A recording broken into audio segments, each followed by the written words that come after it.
Olá, queridos amados irmãos, graça e paz a cada um de vocês. Sejam todos muito bem-vindos. E que bom poder nos encontrar mais uma vez aqui através desse nosso canal do YouTube. Hoje, nessa quarta-feira, dia 15 de agosto de 2018, onde então, lá na Europa, se celebra a solenidade da Assunção de Nossa Senhora. Solenidade essa transferida para o próximo domingo, aqui no Brasil, para que todos possam então vivenciar essa grande festa, essa grande solenidade, a Mãe de Deus e nossa. E hoje a liturgia então nos propõe, nessa quarta-feira, vivenciando aí a 19ª semana do Tempo Comum, o Evangelho de São Mateus, capítulo 18, versículos de 15 a 20, que vai nos narrar o seguinte. Naquele tempo, disse Jesus a seus discípulos: Se teu irmão pecar contra ti, vai corrigi-lo, tu e ele a sós. Se ele te ouvir, terás ganho o teu irmão. Se ele não te ouvir, toma contigo mais uma ou duas pessoas, de modo que toda a questão seja decidida sobre a palavra de 2 ou 3 testemunhas. Se ele não vos der ouvido, dize-o à igreja. Se nem mesmo a igreja lhe ouvir, será tratado como se fosse um pagão ou um publicano.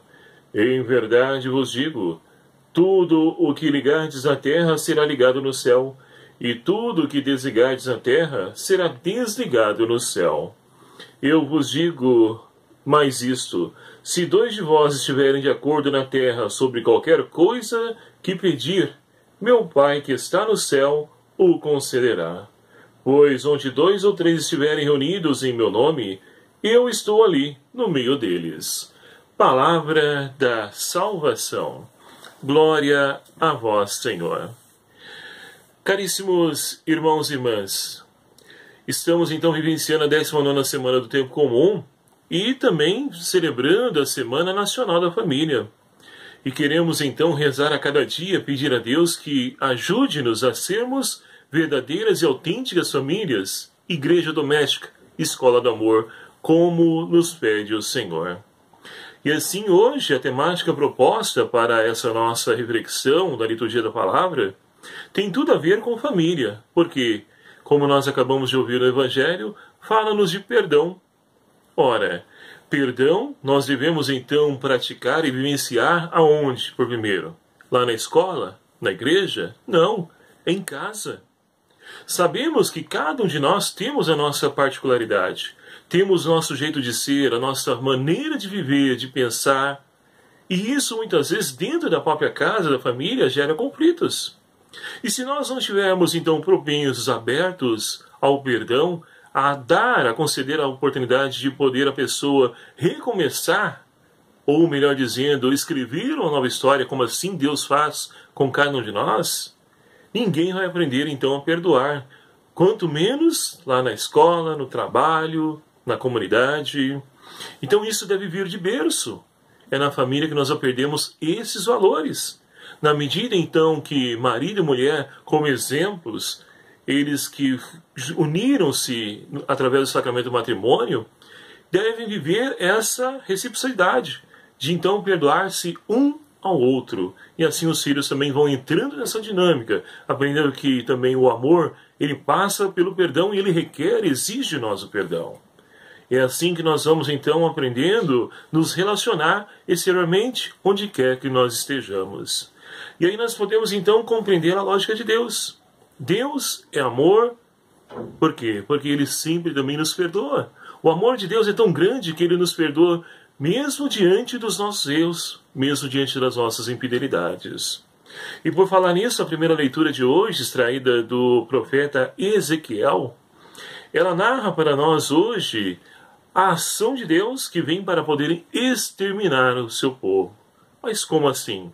Ora, Ezequiel, ele é então um profeta em ação e está anunciando ao povo a voz, a vontade de Deus, convidando o povo a mudar de vida, convidando o povo a poder retomar a fidelidade e a aliança com o Senhor. Mas muitos não deram ouvidos. E agora então chegou o tempo. E não que Deus então quer punir queira punir, queira castigar, não. Mas as consequências da escolha de cada um de nós é que trazem para nós o castigo ou a punição. E é isso que a primeira leitura de hoje nos mostra. E Ezequiel, então, vai pintar isso de uma maneira muito interessante. Vai nos falar de 7 seres que veio para poder, então, exterminar, destruir. Mas o que nos chama a atenção diante de tudo isso, que no momento da execução, Deus, então, pede para como o próprio Ezequiel diz na primeira leitura de hoje, que traz como um estojo parecido com o do escriba, que vá então até os seres, aqueles que então se envergonham da injustiça, da corrupção, que se vergonham de toda a forma e maneira errada de viver, e vá então traçar um tal, ou seja, uma cruz, que então chama-se tal, que é a primeira letra de Torá. Ou seja, aqueles que então se alimentaram da palavra de Deus e que não compactuam com toda injustiça, violência, corrupção, toda maneira errada de viver, de idolatria, esses serão salvos, porque foram marcados.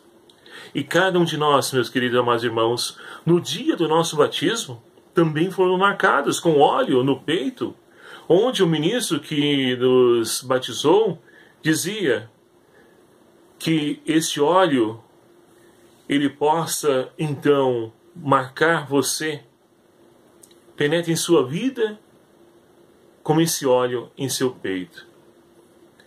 Ou seja, o ministro que batizou proferiu as seguintes palavras: Diácono Everson, que o Cristo Salvador lhe dê sua força, que ele penetre em sua vida como esse óleo em seu peito. Cada um de nós ouvimos essas palavras que marcaram-nos para sempre com um selo, como um sinal de pertença a Deus, como um sinal de salvação para nós. Então não podemos, nós que recebemos essa marca, compactuar com todos os valores contrários ao Evangelho que nós temos então presenciado nos dias de hoje. É o que nós então vemos na primeira leitura. E todos esses que foram marcados, sinalizados pelo tal, pela cruz, eles foram salvos. Então, meus queridos amados irmãos, a palavra de Deus também nos traz salvação. A palavra de Deus nos traz vida nova. E é preciso então que nós nos abramos à ação transformadora dessa palavra, para que assim como o salmista, possamos também nós experienciar a glória de Deus que se manifesta na nossa vida. A glória do Senhor vai além dos altos céus. É bonito nós percebemos então que a glória de Deus, mesmo diante da nossa pequenez, diante dos nossos pecados, ela se faz presente na vida de cada um de nós porque Deus os ama. E é esse amor que, voltando agora para o Evangelho, nós podemos então compreender que nos leva a poder então corrigir o irmão. Por quê? Não podemos então deixar que o irmão se perca sem insistir em poder então ajudar a enxergar o seu erro. E nos ensina o Evangelho: olha, se você tem algo com seu irmão pecou contra você, chama-o a sós, e não em público, como muitos infelizmente fazem, chamando a atenção, dando espetáculo. Não é assim que deve ser a correção fraterna. Até para poder corrigir os irmãos, devemos saber como lidar, como se posicionar, para fazermos a diferença, sendo a sinal do amor de Deus, que sempre nos oferece uma nova oportunidade de recomeçar. Então chame-o à parte, a sós, converse com ele. Se ele não aceitar, chame 2 ou 3 testemunhas. E se mesmo assim ele permanecer no seu erro, quiser permanecer no seu pecado, no seu erro, chama a igreja, diz à igreja. E se mesmo assim ele permanecer e relutar em ficar no seu erro, seja tratado então como um pagão ou um publicano, como nos diz a palavra de Deus. Mas, meus queridos e amados irmãos, o finalzinho do Evangelho também vai nos falar que quando nós, ou seja, 2 ou 3 pessoas estiverem unidos no nome do Senhor, Deus então atende, acolhe a nossa prece. E aqui novamente gostaria de mencionar a família.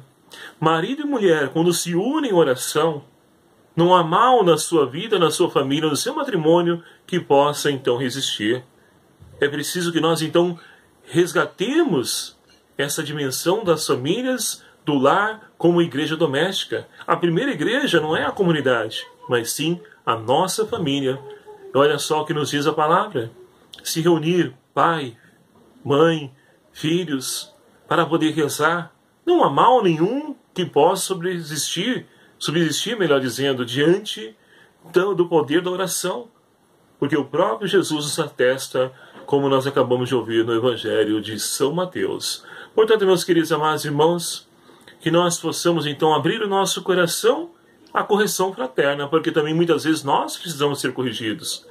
E é na família que nós então nos abrimos a essa ação para poder então experimentar o perdão de Deus e assim agir de misericórdia para com aqueles que estiverem à nossa volta, fazendo com que a palavra de Deus, com o que nos diz a primeira leitura, possa nos ajudar a poder então viver e fazer sempre a vontade de Deus, porque é assim que nós vamos então marcando a nossa vida com a palavra de Deus, ou seja, é assim que nós vamos então acolhendo a salvação a qual o Senhor quer realizar em cada um de nós, na medida em que nós então colocamos em prática os valores do Evangelho.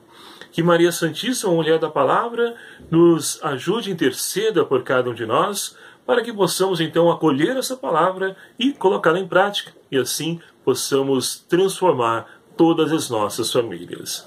Louvado seja o nome do nosso Senhor Jesus Cristo, para sempre seja louvado.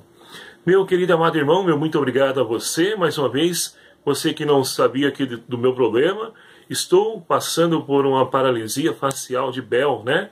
Minha face está imobilizada do lado esquerdo, mas não é isso que vai nos paralisar, não. A palavra de Deus deve ser promovida, divulgada, né?